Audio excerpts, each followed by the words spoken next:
It feels right to be right. Being wrong just feels wrong.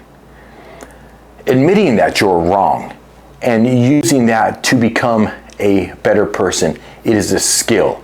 It's not natural. Something you have to learn. But if you can do that, it will improve every single one of your relationships.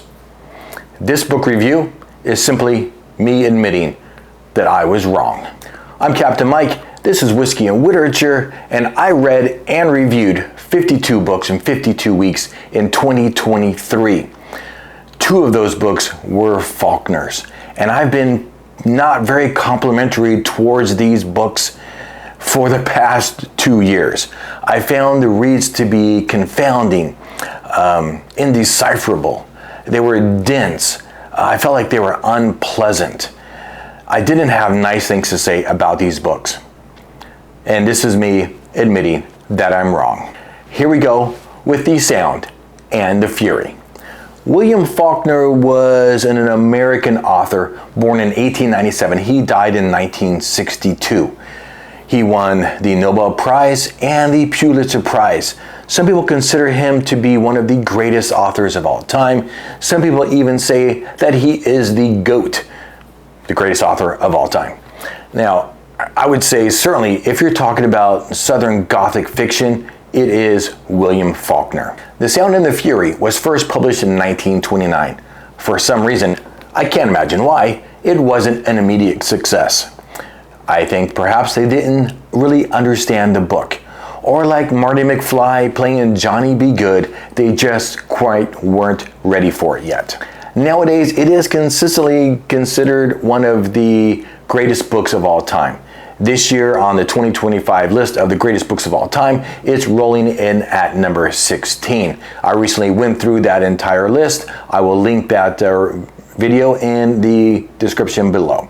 I bought my copy of The Sound and the Fury at the Goodwill bookstore in Sarasota for $2.99. It has 321 pages. It is also available on Audible, where it's read by Grover Gardner for 8 hours and 51 minutes. Okay, now let's just talk about the book itself, how I think is the best way to read The Sound and the Fury, and then talk about the plot, the structure, and the characters. And first thing I think you need to do is go and buy a hard copy of the book, of course. And I'm going to step aside here for a second, and I'm going to say that this year, The Sound and the Fury dropped into the public domain. That means that anyone with a printer can print this book out. In 2022, I purchased 50 books in about 2 weeks. And so some of the books I spent cash for, some of them, like this one, I bought probably a third of my books at used bookstores, which I think is a great way to go. But if you're ordering books off of Amazon, buyer beware. Sometimes when you buy the cheapest copy you can find, I'm pretty sure what happens is you hit purchase and it prints out in someone's basement and they send you a copy. I have some pretty crappy copies of some fantastic books because I purchased them, I'm pretty sure, from someone's basement off of Amazon. So I think you should first of all try and support your local used bookstores, Goodwill, things like that. But first, get yourself a copy of the book and then take the book and put it down and read about the book before you read the book. And I was having a conversation with my daughter a couple of days ago, and I was telling her this, and she threw a fit. She's like, I cannot stand when I have to read about a book before I read the book. I just want to pick the book up, and believe me, I feel the same way. But a lot of these classic books that have different narrative styles, they are written in different ways that you're not used to if you're just reading contemporary fiction. It does help if you go and just spend, and I'm not talking like deep diving, reading all the spark notes and everything you can find, but just do a little bit of research, read briefly about the book and its structure, and then pick the book up and read it. And I'm really going to stress that I think it's important that you read the book first. If you are a fan of audiobooks, do not, on your first read through of The Sound and the Fury, listen to it. It's very difficult. If you listen to the book, it's pretty passive. The great thing is you do hear every word, but the bad thing is you don't actually listen to every word. So when you're turning the pages, it's a little more active. You are more involved. And so I think you can get into the book better on the first read through if you read it. Now, on my first read through, I did listen to quite a bit on Audible. And I think that really hurt my experience the first time through the book. The second time, I also listened to quite a bit of it on Audible. So if you are a big fan of Audible, this is what I say. Go ahead and purchase the book, purchase it on Audible, and read a chapter, and then listen to the chapter. And what that does, that will reinforce what you just read. I mean, this book is so dense that really helped. I'm in my early 50s. I don't want to die. And so I walk. One of my goals is 10,000 steps a day. I'm pretty sedentary, so I go for a dedicated walk between 45 minutes and an hour and a half every day. So, and I do commute to work, so I do have some time to listen to Audible. So what I did on my second read through this year, or my second read of the book, I would read a chapter, and then when I'm walking or I'm commuting, I would have the book playing on Audible, what I had already read. And it just reinforced what I did. And I thought that was a really great way to do it. And I did pick up some things as I was listening to what I had just read. I thought it was great. So if you have time to do something like that, I think that is a great way. But don't just strictly read it on your first or even your second read through. And I'm also going to suggest that you read this book out loud. And I'm not saying the entire book, because that would be, no one's got time for that. You would lose your voice, and just don't do that. What I'm suggesting is, as you're reading it, if you're moved to, just read a few pages out loud. I really discovered this. We were sitting on the couch, and Mrs. Captain's over there knitting, and I'm reading the book, and sometimes I would just start reading out loud to her. And it really changed the way I perceived what I was reading. If you think, going back to Audible, audiobooks is very passive. If you're turning the pages, it's more active, you're more engaged. But if you're reading out loud, now you're hitting every word. I tend to, when I'm reading, I read fast and I kind of skim read a little bit, and I acknowledge I don't hit every word. But when you're reading out loud, you're hitting every word. You're also throwing some emotion in there. So you're feeling a little more about what you're reading. There's 4 chapters in this book. This is really what I think you should do.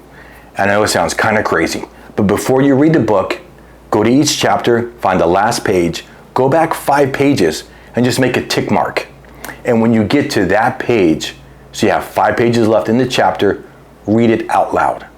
I guarantee you it will change your perception of the book. And if you do this, I would love for you to drop a comment below and tell us what you think. If you've done this in the past, any kind of reading out loud, let me know what you think. And I was kind of explaining the book and the structure and the plot and the characters to my daughter, and she was kind of just listening. And when I said these words, if you read out loud the last 5 pages of this book and you don't weep, you don't have a soul. That's really what I believe. I think you are going to have that emotion. And my daughter said, that's the first thing you said that makes me want to read this book. And I would love to know if you've ever read any parts of a book out loud. And if you think about through the history of civilization, that's how we used to always tell stories. It was orally. We would share them that way. And I think reading something out loud can be very powerful. So buy the book, put it down, read about it, then read the book. Perhaps listen to some parts that you've already read. Parts of the book, when you're reading it, read it out loud. And then when you finish the book, read it again. And don't take a long time to read it the first time. There's 4 chapters, 321 pages. So set aside 4 days, whether that's a Saturday and a Sunday, followed by the next weekend, Saturday, Sunday. Read a chapter, 1 chapter per day over 4 days. I think that's really a great way to do it. If you take a long time to read this book, I don't think that's great. Because there are things that happen in the first chapter that are alluded to in the later chapters. And so it all kind of ties in together. And I think the more time that goes between each chapter that you're reading, the less impactful it is. And I do think a reread is important. And I know what you're going to say. You're going to read this book and you'd be like, it is so painful. There's no way I can do it again. But I think, and I've never given birth, but I've been in present when my children were born, and I know how painful that was. And I can't imagine, I don't know why my wife ever made the decision to get pregnant again after the first child. I'm glad she did. But I think reading Faulkner is like that. You read it, it's painful, it hurts. I think with some time, maybe that fades, and then you're willing to give it a go again. It took me 2 years after I first read this to be willing to read it again. But after I finished it the second time, I took some time and I was listening to the first chapter again, and having just read the fourth chapter, it made that first chapter better. Trust me, just trust me on this. Believe me, I cannot believe I'm saying this. I've been so down on this book for 2 years. Okay, Faulkner, he was an avid reader, and James Joyce was a major influence on him. And that's really seen in The Sound and the Fury with its stream of consciousness narrative style. What that means is, like, think about how you think, right? Unless you're a German engineer, you don't think in complete sentences with punctuation. You think in a non-linear style. You think about things that happened before. Things that happened to you today remind you of things that happened before, and you think about that, and you correlate today what's happening to things that happened in the past. And that's a stream of consciousness. I'll give a great example. If I see a Camaro IROC Z, I can't help but think about when I was 13 years old in the backseat of Tommy's IROC Z. Middle of the back seat, his two cousins next to me, his girlfriend in the front seat, Tommy driving, doing 120 miles an hour down the back roads in South Carolina on the way to his Eagle Scout project. Metallica blaring on the radio, the T-tops off and the wind just incredible. And the smell of chewing tobacco, because they were all chewing tobacco. So all these things, the sights, the sounds, the emotions, the smell, it all comes back to me when I see an IROC Z. And this is what reading a stream of consciousness narrative style novel is like.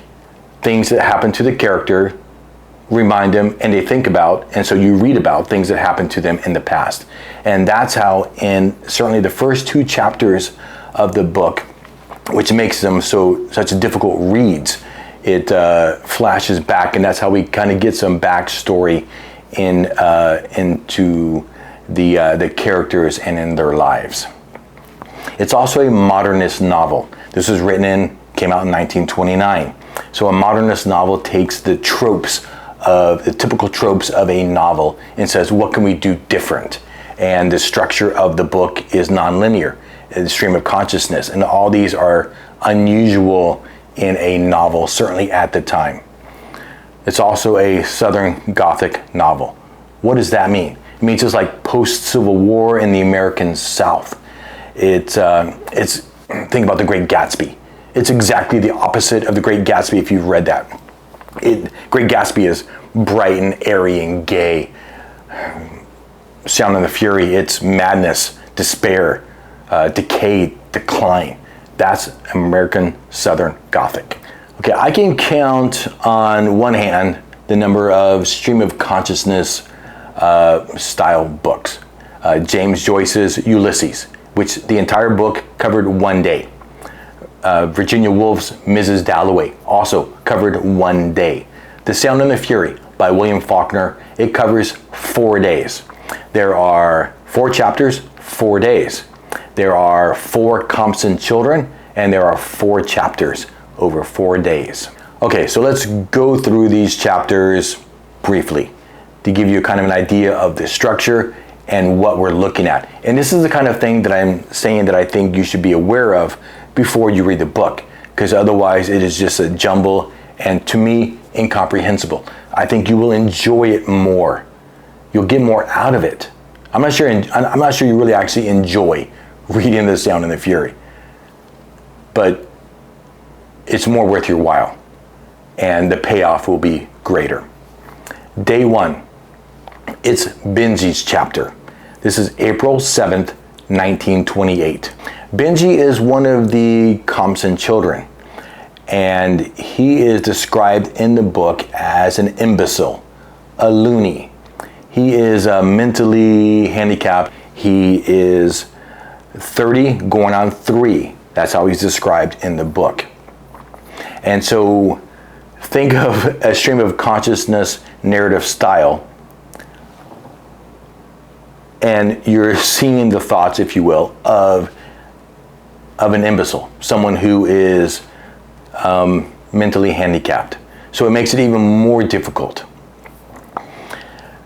So he's 30 years old, and as we go through this chapter, we see flashbacks to previous times.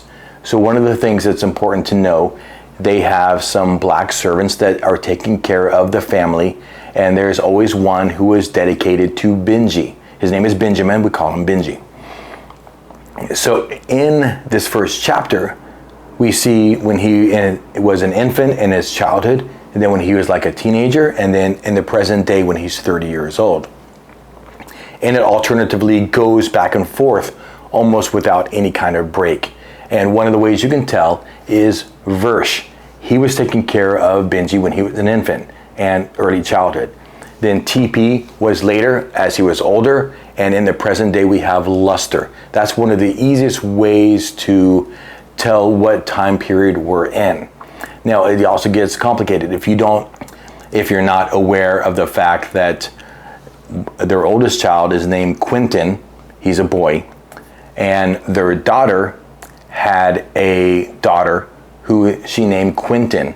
So in the first chapter they refer to Quentin and Miss Quentin, and it's a little confusing if you don't know that Caddy's child is living with the Compson family later in the present time. As he's flashing back, we hear about Quentin, and then we hear about Mrs. Quentin or Miss Quentin, and so it gets really complicated if you're not aware of that before you read the first chapter. The point of doing a reread is that things that happen in the first chapter are alluded to, or they're in similitude of things that happen later in the book. For example, in the present day, Luster's trying to find his quarter to go to the show. Well, the show doesn't mean anything to you in the first chapter, but later in the book, we find that one of the men in the show, he is courting Miss Quentin, and that is a very important part of the book. We see things like Roscus. He was one of the servants, and he kept referring to how there was no luck in the Compson family, which we hear again later and throughout the entire novel. But that started in chapter 1, but doesn't really make an impact on you until you've read the 4th chapter, and then you read the 1st chapter again. Very end of the book, if we go back to the 1st chapter, we have TP. He wants to take Mrs. Caroline for a ride in the wagon because Roscus got the rheumatism and he can't drive. So Dilsey, one of the servants, is saying, well, you're gonna take Mrs. Caroline? I'm not sure I can trust you with the carriage and to ride it and to drive it in a manner that would suit Miss Caroline. And in the last chapter, we see the same thing happening with Luster. It's almost the exact same scene. Luster wants to take Benji for a ride in the carriage. Dilsey again is, well, can you drive him like you're supposed to? Can you take care of him? Will you be good to him? The same exact scene. So that's where the reread comes through. I'm a big fan of the reread. I've read book 1 of The Wheel of Time at least a dozen times. And the series is 14 books long, and I love The Wheel of Time. And reading it again is like visiting my friends and seeing what's going on with them. And I continually discover new things as I read The Wheel of Time. So I am a fan of the reread, and this book deserves to be read at least twice. I don't think you're going to understand or appreciate it if you only read it once. So the first chapter is probably the longest. It's also the most difficult to read because of this style. Very, very heavy in that book. So Benjamin, he constantly refers to Caddy, who is his sister, who is the only one who actually showed him true affection and love. So Benji, he loves Caddy. In the second chapter, we cut back 18 years to June 2nd, 1910. And this is Quentin's chapter. If we go back to, so now we're in the first chapter, one of the things that Benji loves is to go along the fence.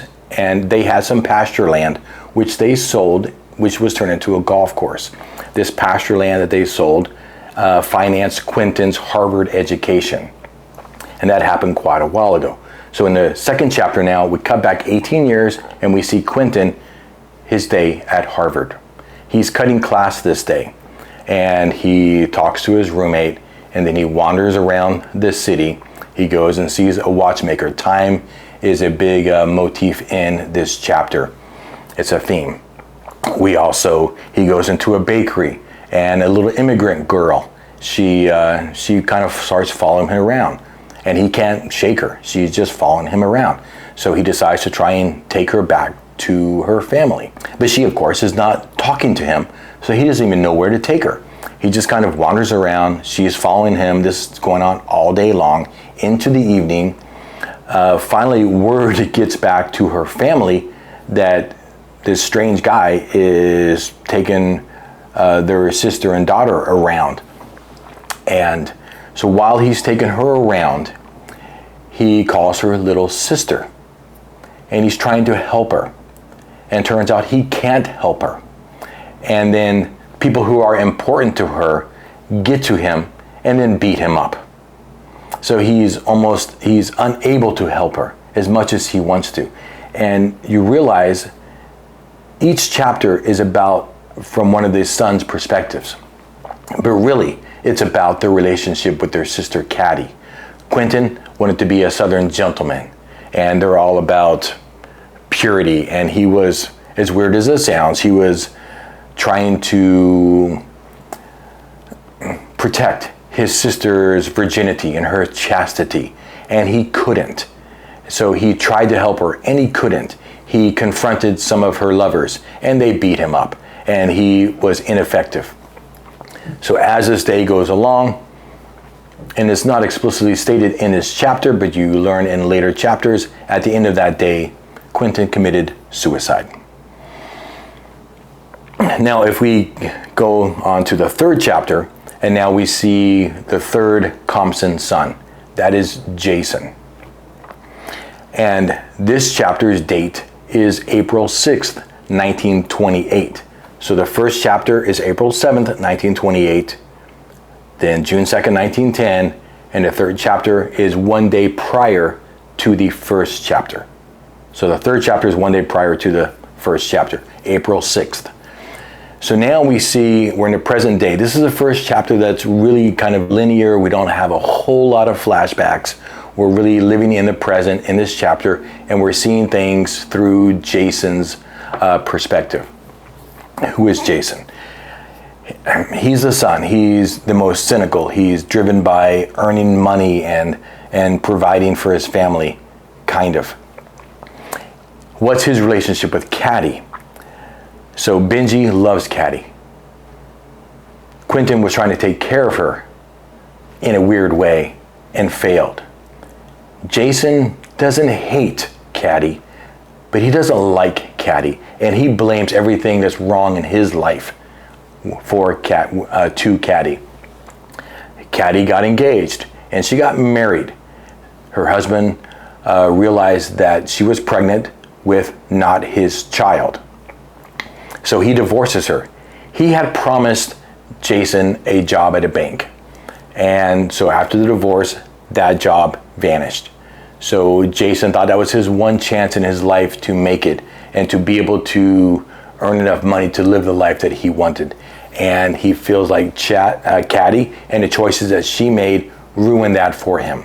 So we have Benji, who loves Caddy, Quentin, who tried to protect her and failed, and Jason, who resents her for the life that he lives. And not only that, but Caddy's daughter, Miss Quentin, Jason got her to come live with the Compson family because Caddy has been banished from the family because they think that they have this Southern honor and that she ruined that honor with her promiscuity and getting pregnant out of wedlock, and then with her divorce. She was basically banished, and her name could not be mentioned in the family. So Miss Quinton is living with them. Jason is her guardian.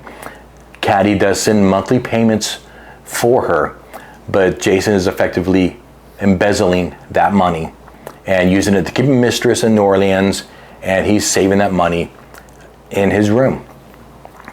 And he has transferred all his resentment and, let's just say, hatred towards Caddy, towards her daughter, who is also, you could say, is the town strumpet, or however you want to say. She skips school. She steps out with all the boys.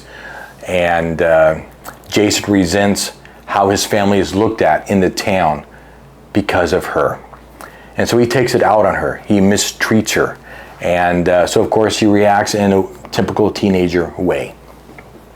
And so he spends the day taking her to school, which she then cuts. And it is a rough day for him. But this is the first day we really see the dynamic between Miss Caroline, the matriarch of the Compson family, and the relationship with those who are still living in the house. Now we go to the fourth chapter, which is the day after the first chapter. So first chapter, April 7th, 1928. Then we kick back 18 years to June 2nd, 1910. Then the third chapter is one day before the first chapter, and the fourth chapter is one day after the first chapter, April 8th, 1928. This is Easter. So Dilsey is the matriarch of the black servants who take care of the Compson family. She's been there for a long time. She's loyal to them, and she's seen everything throughout the years. This is Easter Sunday, and she has gotten permission from Miss Caroline to take Benji to the black church for Easter service. And so as their morning goes along, they are preparing to go to church, but she is also having to take care of her duties with the family before she can go to church. At breakfast, Jason realizes that Miss Quinton is not in the house, and they're talking about a broken window in his room. And then all of a sudden it clicks into his mind that Miss Quinton is not there. There is a broken window into his room. He goes upstairs, and of course his money is gone, or Miss Quinton's money that he embezzled is gone. So he spends the day in his car trying to chase down Miss Quinton and the boy that she ran away with.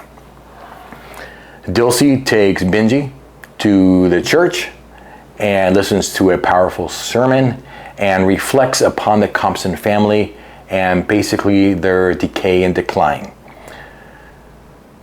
Then they go back to the house. At the same time, Jason is running around trying to find Miss Quinton, and he really recognizes his impotence, his inability to affect change, and he just got outsmarted by a teenage girl. So as far as we can tell, she got away. Jason tries to come back to the house.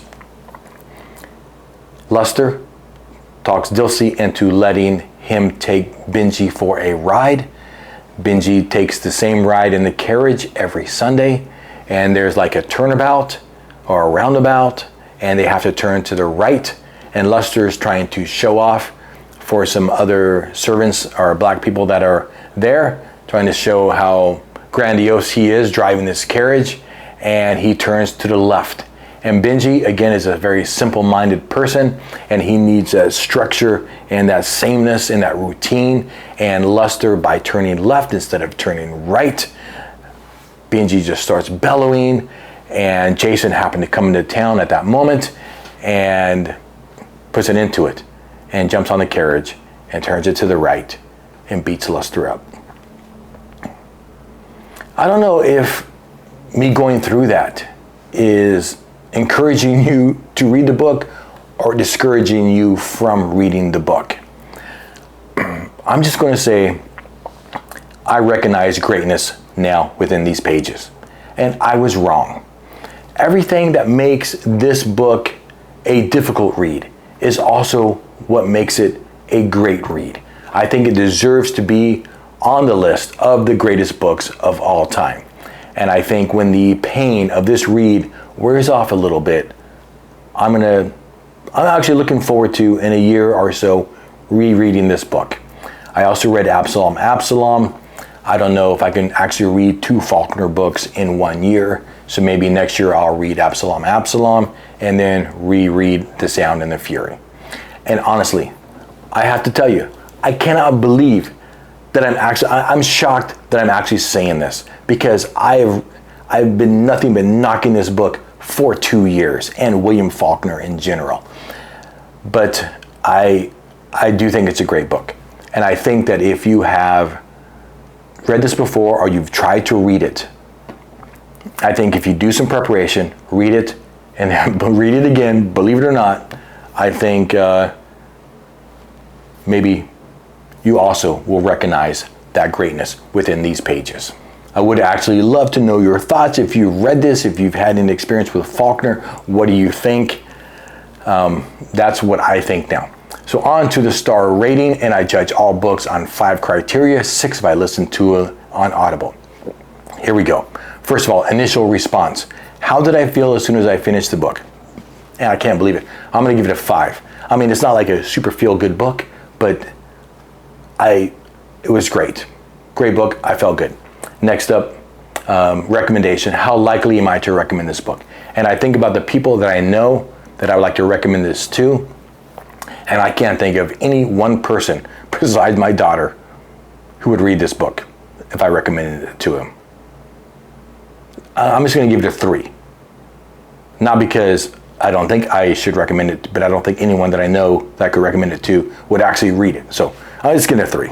Style. Did I enjoy the writing style? And I cannot believe I'm going to say it, but it's a 5. I enjoyed it. Plot and structure. How engaged was I in the story? Unbelievable. I'm also going to give it a 5. I thoroughly enjoyed it, wanted to know what was happening next, and when I listened to it again, after I read the chapters, I was completely engaged in the story. 5. Characters. Were they relatable, believable, engaging? Relatable, I'm actually ashamed that one of the sons is one I could see myself being. And I'm not going to say which one it is, but I definitely could relate to that. Believable, certainly the characters are we all know these neurotic type people. These people are hyper-focused on different things. Definitely relatable, believable, and engaging. Certainly a 5. And Audible. How was the production on Audible? And I think that Grover did a pretty nice job, but not amazing. And he gets a 4, and the production of the book on Audible is a 4. All right, so that's 27. And 27 divided by 6 is 4.5. So 4.5 stars for The Sound and the Fury by William Faulkner. I didn't even watch my previous review. I didn't want it to cloud this review at all, but I bet I didn't even give it 2 stars. Like, honestly, but I don't know. I didn't even watch it. I don't know what my star rating was from 2 years ago, but I know it wasn't near 4.5. But I think 4.5 is a pretty good score for this book, and I can't believe I'm saying that. William Faulkner, The Sound and the Fury, 4.5 stars. Thoughts, guys? Comments? I'd love to know what your thoughts are on this book. Again, have you ever read a book and been like, wow, I read it, and then I read it again, and it kind of sucked, and then I was like, whoa, blown away by it. That happened to me with Brandon Sanderson's The Way of Kings. I read it, and I was like, man, this book, subpar. And then I read it again, I was like, this book is amazing. It does happen sometimes. So, man, if you've tried it, give it a go. Well, guys, if that's it for this one. If you've enjoyed the video, like it. It's free. Subscribe to see more of my content. I do talk about whiskey and books. But for now, my friends, you know what to do. I hope you're reading something good, drinking something great, and wear the damn hat. Cheers.